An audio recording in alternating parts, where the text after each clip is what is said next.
Hello guys! Welcome to Faxiu TV Vlog! For those new in this channel, please leave a like, leave a comment, and subscribe! Ayan, papunta naman tayo ngayon sa memorial ng Cebu Pacific Flight 37 na nag-crash. Napakalungkot talaga na pangyayari na kung saan lahat ng mga onboard na pasahero ay nasawi.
Tayo ngayon sa paahang bahagi ng bundok na nakikita nyo dyan. Luntian pa ang bahagi na yan. Maraming klaseng mga punong kahoy na makikita natin nandyan pa rin. Kasi sa bandang yan, protected area na yan, bawal nang magputol ng kahit anong uring kahoy dyan. Kasi reserve na yan. Pinipreserve niya ng government para yung mga iba-ibang mga uring ng punong kahoy na sa panahon ngayon malapit nang mag-extinct o mawala na. So diyan makikita nyo yan, napakaganda talagang tanawin dito. Malamig ang hangin kaya napakasarap talaga pag nandito tayo.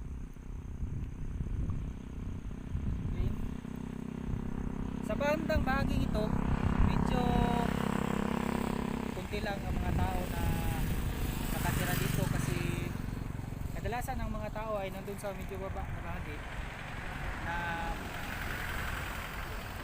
porsyon ng area na to. Kasi dito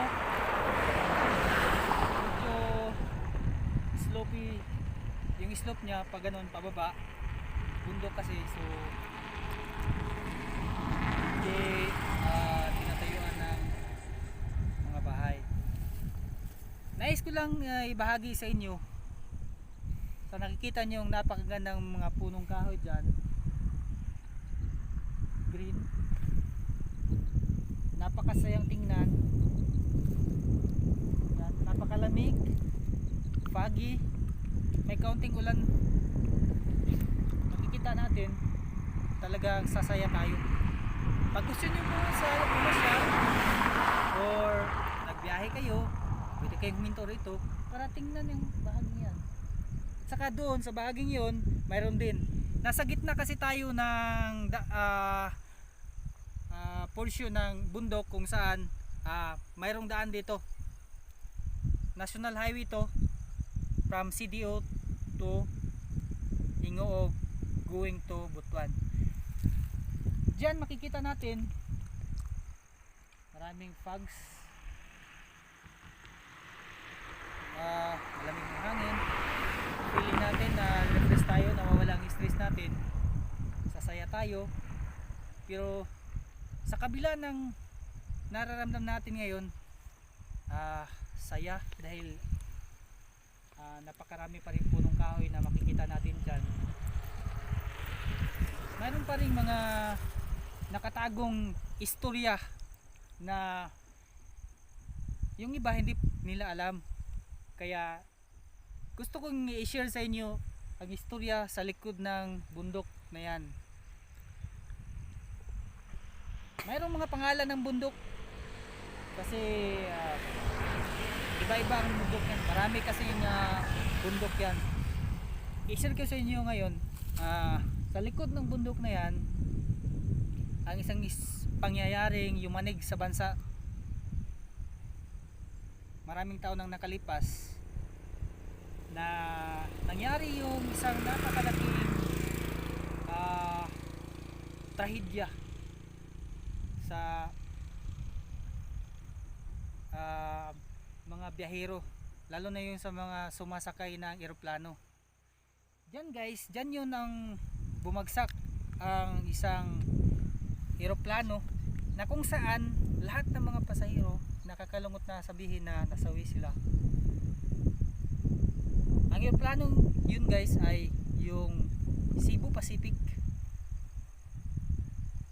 Sobrang napakalungkot na balikan nating isipin na sa ngayon makikita nating maraming puno, protected area, pero sa likod pala ng bundok ay diyan nangyayari yung isang napakalungkot na balita na yumanig sa bansa natin. Media ang nag-cover dyan, mayroong mga international media, mayroon ding mga international researcher, rescuer na tumulong para i-rescue yung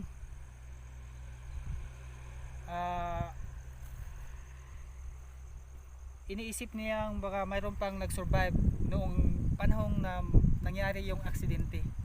Pero sabi nga, napakalungkot, lahat sila walang nakasurvive. Yung iba nagpira-piraso sila kasi napaka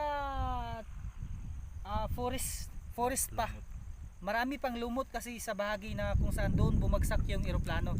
Kasi nag zero visibility kasi ang bahaging ito noong time na nangyari yung isang aksidente ng eroplano. Yan guys,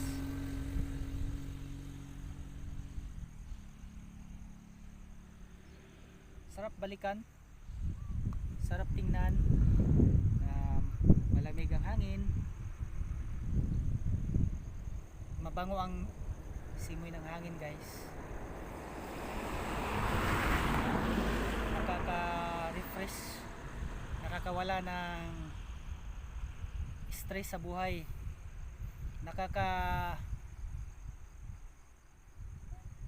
yung nakakapagbigay ng positive na enerhiya.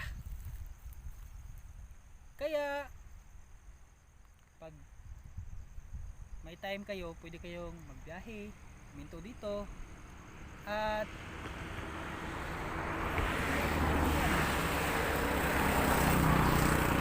maraming puno. Yan guys. Pero sa bahagi ito guys, medyo di pa tayo dumating doon sa landmark or sa crash site landmark na ginawa niya na yan na memorial, at marami ng mga turistang gustong makita mismo kung saan ang mga pasahero na crash na eroplano ay doon dinala. Dadalhin ko kayo sa mismong memorial site at doon natin makikita ang isang monument na ginawang marka ng isang nakakagimbal na pangyayari ng maraming taon nang nakalipas, na sabihin ko yung pagbagsak ng isang eroplano ng Cebu Pacific. Kaya tara na, puntahan natin yung memorial at tingnan natin kung ano makikita natin doon. Tara! Approachin na tayo ngayon sa memorial site ng pag-crash ng Cebu Pacific Flight 37. Tara na, punta natin. Dala tayo dito sa Maytulay.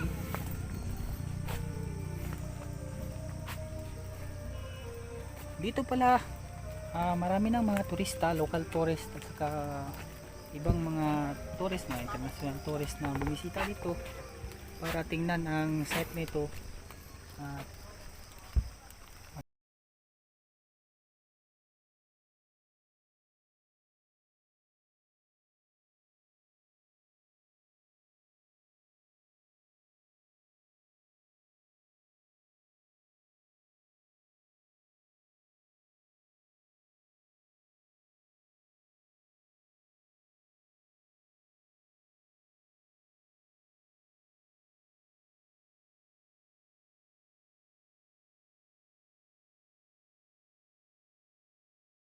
Ayan na, makikita natin ng memorial site.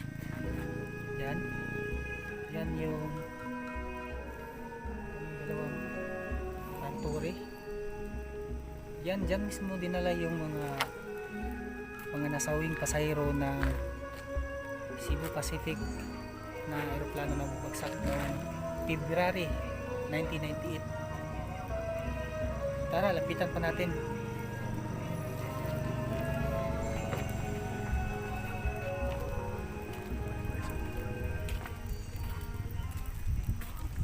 Sa bahaging ito medyo parang may dapat kailangan pa siguro silang ayusin para mas gumanda pa naman pang malalo lalo itong lugar na ginawa nilang memorial site. Kasi makikita natin kaunti lang ang mga bulaklak na dito, hindi katulad sa ibang mga lugar na pinuntahan natin na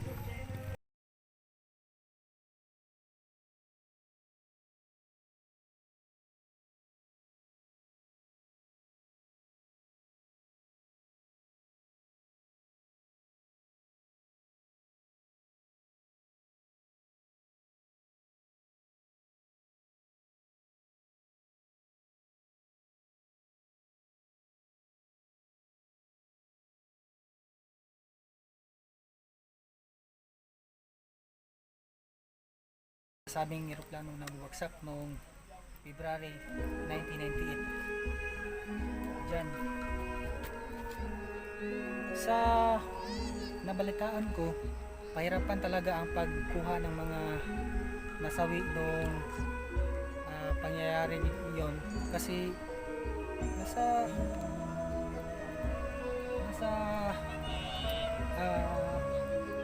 marami kasing mga bundok-bundok paandaanan, saka yung sa bundok na bagsakan mismo ng aeroplano medyo marami pang mga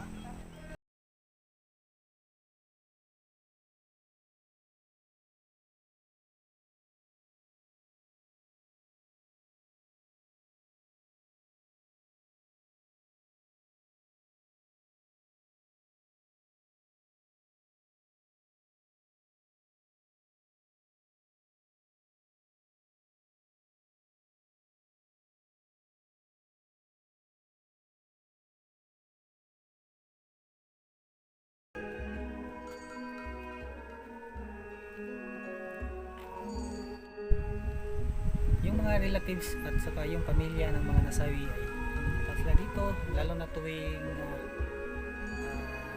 araw ng mga patay para ikirik sila ng kanila. Pero ngayon siguro magawa sila dito ng misa para dun sa mga nasawi para manahimik sila.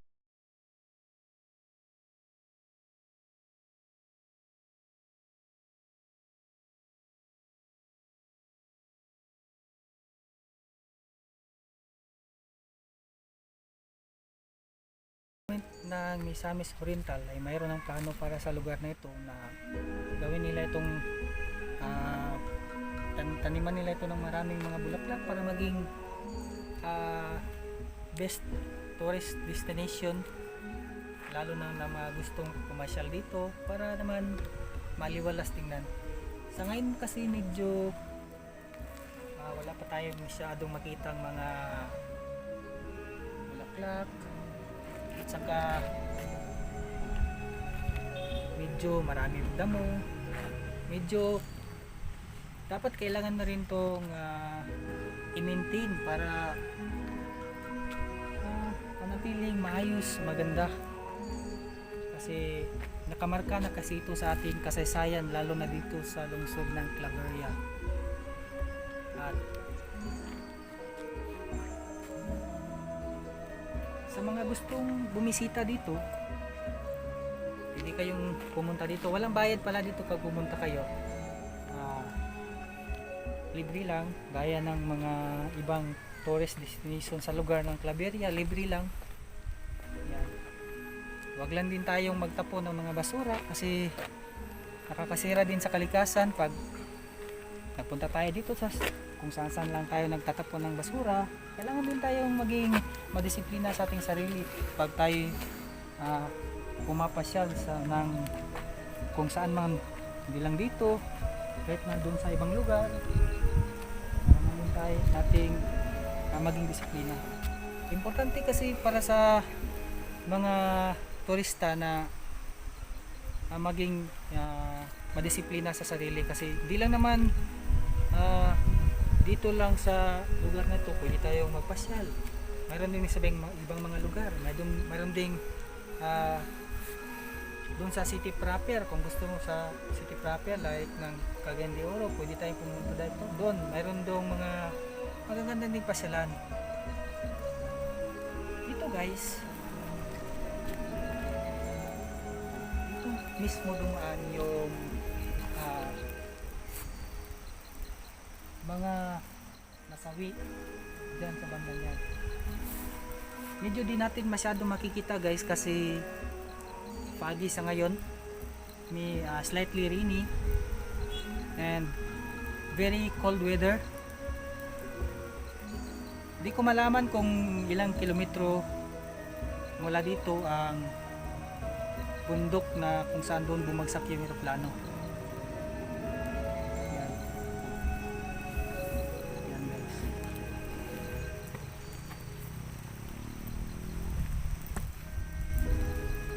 Sa bandang dyan, mayroon palang ilog. Dyan sa bandang dyan, mayroong ilog. Maraming mga punong kahoy. Medyo nakakalungkot lang kasi sa nakikita ko parang mayroong pinuputol ng mga kahoy dyan. Sana naman huwag na nila patuloy-putulin yung mga kahoy kasi bundok to eh. Kailangan iprotektahan natin. Kailangan nating i-fight natin ang global warming na isang concern yan sa buong mundo. Bababa tayong konti guys. Yan, ito may hagdanan para mas lalo nating makita kung ano talaga ang nandyan sa babang bahagi. Yan, maraming mga kahoy dito guys. Mayroong native pine tree siguro yan, hindi ko alam kung ano yan. Mayroong ipil-ipil dito guys, may ipil-ipil. Iwan ko ano pangalan ng puno yun. May kawayan, may pine tree na palang tinanim doon. Ano yan, local, that's a foreign kinds of pine tree. Doon mayroon ding mga tumubong, may bayabas. Siguro may pumasyal na ibon dito guys, kasi dinala yung seed ng bayabas, saka tumubo siya dyan. Sa dito guys, medyo madamo ang daanan natin. Hindi masyadong na maintain ito ng tourism ng Claveria, kaya shout out sa tourism ng Claveria. Kailangan na i-maintain natin itong lugar na to para naman magiging maaliwalas, maganda, mas marami pang mga turistang pumunta dito kasi pwede naman itong pagkakitaan ng lungsod. other information pala, medyo ang bahaging ito ay dalawang lungsod ang nagmamay-ari. Bahagi ito ay sa Claveria at saka sa bandang paroon ay ang Ingog City.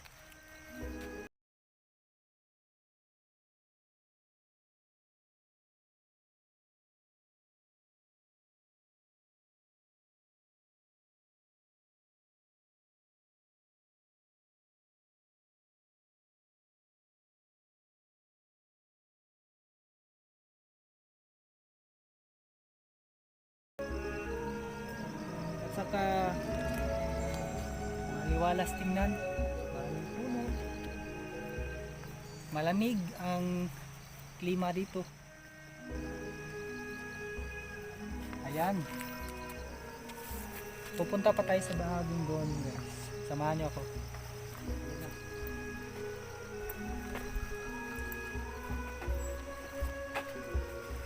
Tsaka pala guys, para sa kalaman, dalawa pala kami.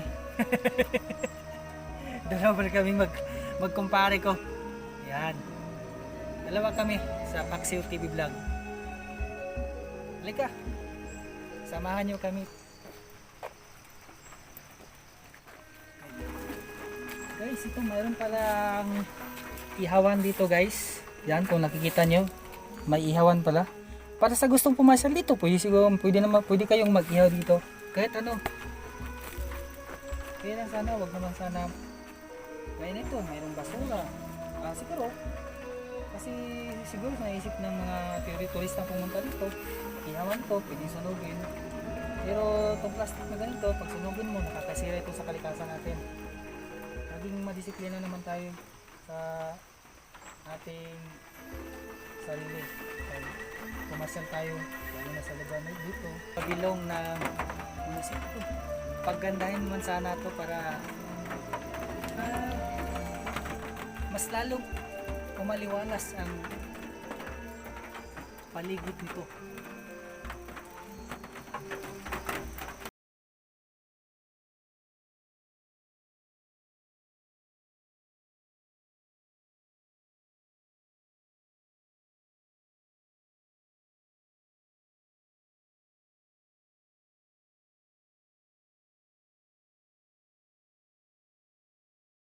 Manood ng mga video na ipopost namin.